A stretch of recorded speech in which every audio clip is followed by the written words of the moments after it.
Hello, this is Beverly from scrapandthread.blogspot.com.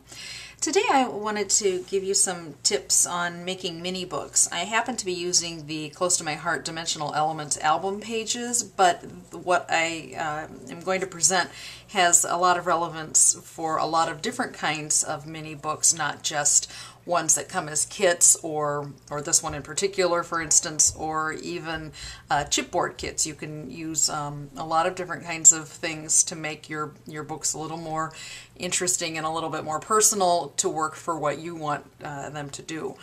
But I do want to explain how the dimensional elements kits work. This is a page. You get 6 different pages in it, and you can use them as pages or you can use them as covers. So if you wanted to use this whole thing as one book, that would be great. Otherwise, you could have them as a front and a back cover. They do have different shapes to them, and if you have the Cricut Artiste cartridge that came out from Close to My Heart, that's what the handbook looks like. These pages are all in the book on page 60. And all 6 pages, all 6 shapes are here. And if you were to use the chipboard, it tells you right on the package what cut size to make it, and it's 3 3/4 inches. And if you do that, then you will get your pages already with the holes in them and sized exactly the right size for the chipboard. And then I adhered it to there. However, you know, with the Cricut, you can make them any size you want. You don't have to use chipboard covers. You don't have to use chipboard at all. So with the chipboard, one of the things that you want to think about when you're putting it on is how you want to treat the edges, or if you want to treat the edges. Some people like them the way that they are, whether there's a white chipboard or black chipboard or gray chipboard, and other people like to cover it up. So you can ink this, you can paint it. Some people take a marker along the edge to also put some ink on there. Some people like to distress it with something that roughs it up, either scissors or if they have an edge distressor.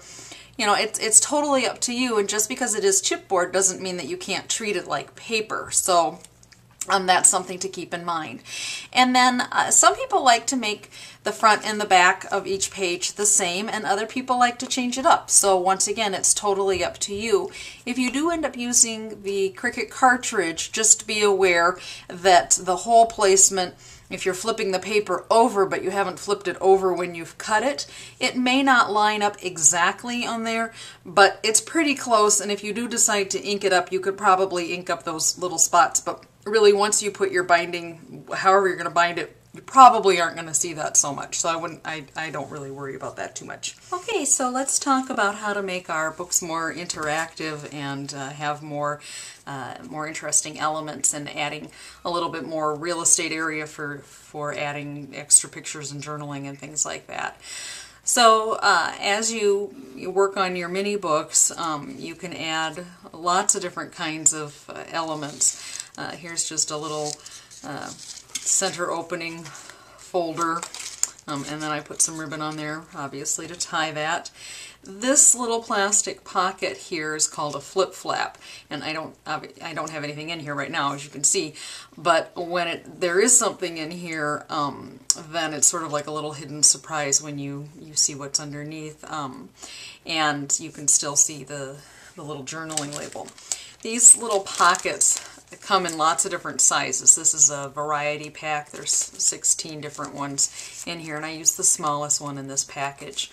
They come from Close to My Heart. I know there's other companies that make other types of pockets like that you can use. Also, little teeny weeny envelopes. I have a punch that makes little envelopes. A lot of the Cricut cartridges make envelopes. You can make them to your own dimensions and sizes. And then, you know, putting interesting mats on your pages. Here's another little folder, another mat.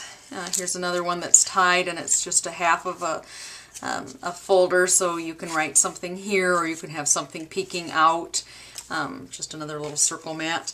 So here's a couple of pockets that were made with the Cricut, actually the Artiste collection, and then they also have some little tags that go inside. And I ran a ribbon over this just to sort of connect the two things together. And then on the back side, I made another little folder but then it has a pocket, excuse me, there's a pocket behind the little folder, and then there's a tag that, that goes in and out. And then remember, when you're putting your adhesive on, to put it on the very outside edges, the 3 edges that you want to cover, so that your tags can go in and out. And here's just another, once again, another little folder. But this page isn't made out of the chipboard. This is 2 pieces of pattern paper that were cut using the same cut shapes from the Cricut as some of the chipboard pieces, and adhered together on 3 sides to make the pocket. And then I put 2 tags in this one. And then on the back it's just a regular mat. But because there's 2 pieces of pattern paper, a little cardstock folder on here, the other mat on here, and the tags inside, it's a pretty sturdy page. So it'll be able to hold up under the usage, even with the chipboard pages around it. And here's another one made the exact same way. It's 2 pieces of pattern paper, and I put a bigger tag in this one. And on this one, it's sort of like a little mini book inside of a mini book, so it gives you a lot more space to write and to put pictures. And then it's just a mat on the back. Here's just another little folder, and then this is probably going to be the back cover, and then I'll put something on here. I usually put my bulkier elements on the back side in case, or on the front, so then that way they don't get as smashed down. But it also depends on how you're going to be displaying that. So this little mini book, when it's all done, is actually more of like a little chunky book, because it's pretty thick, mainly because most of the pages were chipboard. So that is, you know, something to kind of keep in mind as you're adding a lot of embellishments and interactive elements, that your books may get bigger and bigger and thicker. So once they're bound, they will certainly be a little bit bulked up. And then I did want to mention that if you don't like making little pockets and envelopes, there's a lot of different kinds of things on the market. These happen to come from close to my heart also, where they're ready-made with tags and the little pockets in there. And, you know, and obviously if you purchase them, then sometimes you can get ones that have really interesting papers, or they might have some printed things on there as well.